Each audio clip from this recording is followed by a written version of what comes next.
আমরা তো সারাদিন প্রেস ফ্রিডম ইন্ডেক্স নিয়ে তর্ক করি, কিন্তু জানেন কি এনভায়রনমেন্ট পারফরমেন্স ইন্ডেক্সে 177টা দেশের মধ্যে ভারতের র্যাঙ্ক 176, মানে নিচের দিক থেকে দ্বিতীয়। 2016 সালে আমাদের এই র্যাঙ্ক ছিল 141, কিন্তু গত 10 বছরে আমরা পরিবেশ নিয়ে এত দারুণ কাজ করেছি যে একেবারে নিচের দিকেই চলে এসেছি।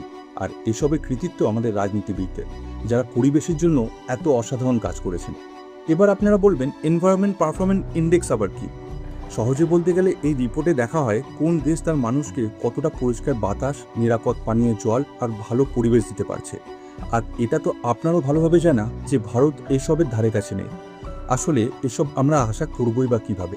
যে দেশে আজও শিক্ষার জন্য লড়াই করতে হয়, রাস্তায় নেমে আন্দোলন করতে হয়, সেই দেশে ভালো পরিবেশ আশা করাটা কি খুব বাস্তবসম্মত? তাই এই র্যাঙ্কটা খুব একটা অবাক করার মতো না। তবে শুধু সরকারকে দোষ দিয়েও লাভ হবে না, কারণ আমাদের সিভিক সেন্সও একেবারে শূন্য। আর সরকার, তারা তো এই রিপোর্টটাকেই মানতে চায় না। মানে ভুলটাই যদি না মানা হয় তাহলে সেটা ঠিক করবে কিভাবে? কিন্তু নেতা যে দলেরই হোক, দূষিত বাতাস শ্বাস নেওয়ার সময় সে আপনার পার্টি দেখবে না কিন্তু।